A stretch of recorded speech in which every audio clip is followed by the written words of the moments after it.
Well, good day, everybody on YouTube. Welcome back to TJ's Modeling Bench.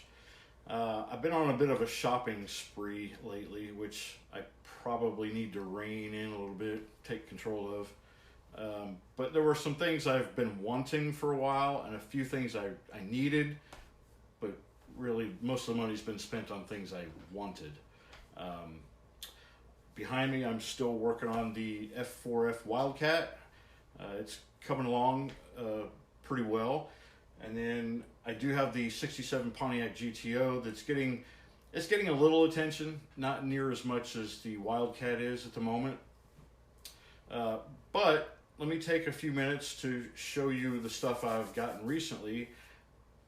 And I got my first shop card, and I'll share that with you too. All right, hang on, let me move the camera around.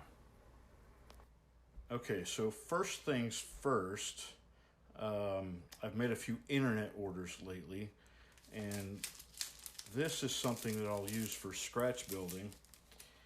This comes from Albion Alloys, and this is brass tubing that's a slide fit one inside the other, and it's very small. So this package is 0.4 to 1 millimeter, so 4, 6, 8, and 1. And then this package is 1.2 to 1.8 millimeters. You know, that can be used for modeling brake lines, maybe fuel tubing. You know, you can come up with all kinds of different uses for it. But Albion Alloys, those are the people that make the really small stuff. You can get K&B. K&B does not go as small as the Albion Alloys do. So that's a little extra there. And then I went to the Micromark. Micromark sent me a thing in the mail, and I was looking through their catalog. And something else I've wanted for a really long time, I finally picked it up, is the Micro Punch Set. So if you're not familiar with this thing here, it's a acrylic plate with the holes, and then this steel plate with the pins. You take whatever plastic you want to punch a hole out of, and you slide it in between the two, and then you get the matching punch size for the hole. And then with a little mallet, you pop it, and it punches out a perfect circle, so you can use those circles to fill in, you know, if you've got a deep, what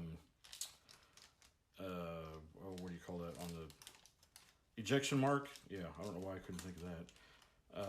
If you got a deep ejection mark, you can take those little rounds and fill them in a little easier, you know, and sand them down smooth to the area around it if necessary. I mean, there may be areas where, you know, there's a punch mark that you don't want to be seen.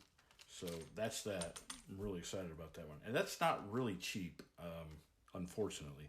But, you know, sometimes you spend a little extra on tools and, you know, you're going to have them forever, really. So that's a good one. And then something else I saw in their catalog that, you know, I thought, you know what, I might come up with a use for that. And this is really tiny chain. I got a few ideas, diorama ideas that might require chain of that size. So that's if I remember right, that's about 12 inches of chain is what I ordered. Yeah, I believe that's right. Doesn't look like it rolled up in there, but yeah, there's a foot of it. So that was really good. And then locally, I'm fortunate enough to have a Hobbytown USA here in Mobile. In fact, I worked for Rob and Kari Baker for a couple of months back in 2020 when I got laid off from the job I had, and I needed whatever work I could find at the time. Anyway, I've known them for years, and I try to spend a fair amount of money with them. I don't do everything online because, you know, I'm happy to have them there, and if we don't support them, they won't be there. So I've recently picked up some more Tamiya paints. I've got, well, more flat black, but I'm trying to fill in my entire series of their paints. So I've got the X and the XFs. Now there's a few of them that I didn't get because I probably won't really use them, and that's some of the Japanese colors. But, you know, hey, there might be an airplane down the road that requires some of that. But right now I don't have any Japanese aircraft that I'm going to paint. But yeah, so that helps to fill in what's missing currently in my rack of paint for Tamiya. And I like the acrylics just because they're easy to clean up. I haven't tried to use the lacquers yet. You know, I may go that way, but right now I have a lot of acrylic paints, so I probably won't switch over to lacquer anytime soon for obvious reasons. I don't really need it. So that's the Tamiyas. And then I also, so one of the cars I built a few months back was painted with a metallic purple from Mr. Color. And, you know, it was pretty good paint. I kind of liked it. And now the Wildcat that I'm working on, in their color callouts, they have some callouts for Mr. Color. They don't include any Tamiya colors, which I had more of. But I did, my Hobbytown does have Mr. Color paints, so I picked up some of those. This is navy blue. Now the interior green, I bought it, but I'd already done the interior on the Wildcat. So I didn't really need this, but, you know, it was there and I was getting everything else, so why not?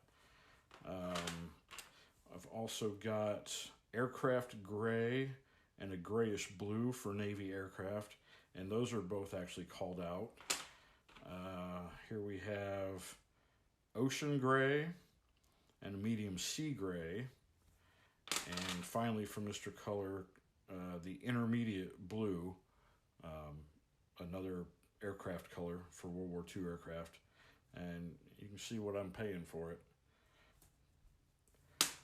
So those are the Mr. Color line, and I also picked up another bottle of the Mr. Color Leveling Thinner. I have a bottle now that's about a little less than 2/3 full, but I heard them say recently, because I was in there last week and they didn't have any, and they were saying that it might start becoming hard to get. I'm not sure why, but they had 4 or 5 bottles of it today, so I made sure to grab one. And the other reason I was in there was last week when I was there, I added another kit to my stash. I had it on layaway for the week, but there it is. So growing up, I'm the oldest of 4 kids. Mom and Dad, you know, they were getting by financially, but, you know, hauling 4 kids around, family of 6. We had a station wagon, full-size Chevy wagon for a while, and then Dad moved to vans. And unfortunately, none of them were the custom vans. They were more like this, box vans. In fact, I'm almost positive at least one of them was a 77 Ford Econoline. I didn't learn to drive, but that was one of the vehicles I drove most often when I first got my license, was one of our vans. We had a green one that the fuel manifold line broke on it, and it burned down in the street right in front of our house. Tells you what kind of shape it was in already. And then Dad got another Econoline 150. I think it was slightly newer, and it did have the 2 bigger, like, big view windows on either side, but it's still on the interior part of it. You know, there weren't any captain's chairs or anything like that. I think that one had at least one, I think it was just one bench in the back, and the back of that would fold down, so it was not up against the back doors. It was far enough away from the back doors that you could lay the back down and create like a shelf if you wanted to. Anyway, so I got that because it was a bit of a nostalgia thing, I suppose, for me. So that'll be on deck in the near future. And then, oh yeah, I also picked up a little bit more of the evergreen parts pieces, some angle iron. Don't know yet what that'll be used for, but you know, every time I go in, I try to pick up a little something extra so that, you know, I build up my availability of pieces and parts. You know, if you start scratch building things, it's nice to have it already on hand and not have to wait to go get it. So there's that. And finally, okay, these are the sprue nippers I've been using for, well, 15 years or better now. And I don't even really know where I got them. I don't see a brand name on them anywhere. Made in Pakistan. Anyway, the smaller ones, you can see how the backside's kind of angled. So even though they're small, they're still kind of fat. You know, they're hard to get into some spaces on the sprue without getting it near stuff that you don't want to cut. And then the bigger set, these came as a pair if I remember right. They've got the smooth straight back on it, but the problem with these are they are bigger and you can't even get into some of the spaces to cut your piece. So I've seen a few reviews of this on YouTube and other places, and I thought I'd spend the money on it. This is the Display nippers. Great packaging, by the way. You know, here's the box it comes in, and then this box is in there, and then this little piece had an instruction manual on how to use it and care for it, as well as the leather boot cover for the tip, which I don't know if you're like me, it'll probably never get put in there. It's a nice touch. Probably could have saved me $10 by not adding that. Anyway, the box top it's got a magnetic catch to it. And these things are just gorgeous. So look how narrow and thin those blades are. Now you can get into some tiny spaces with that. And it's a flush cut on one side. So this side is a flat surface, and then this side is your blade. And they come together perfectly for a flush cut. Beautiful. And then you can adjust, you know,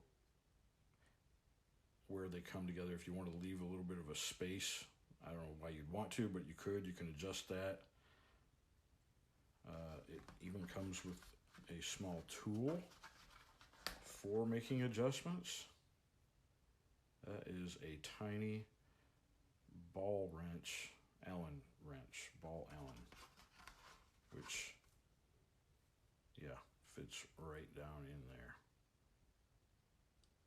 Pretty nice. So my other ones are going to be quickly put away and hidden, and these will be my go-to all the time. What do you think? Anyway, that's what I'm up to date with. Oh, actually, yeah, I got one more thing to show you. So I did request it, but I did get a shop card from another YouTuber, the Scale Model Outlaw, Mike Jonas. All right, so there's his card. Hopefully there's not glare on that. Some cool builds. Yeah, neat stuff. And then on the reverse, wanted dead or alive, Scale Model Outlaw. Pretty cool. So if you have not, check out his YouTube channel, Scale Model Outlaw. He's got some nice stuff. Yeah, cool guy. Anyway, thanks, Mike, for sending me this. I guess I need to look into making some shop cards of my own to get sent out. Anyway, peace and love, y'all. Mardi Gras is upon us down here in South Alabama. This weekend is going to be busy with that. Unfortunately, I will be working. My days off are Thursday and Friday. I did go down to a parade last weekend on Friday night. I don't really get into the revelry too much, but yeah, it is what it is. Y'all have a good weekend. Peace.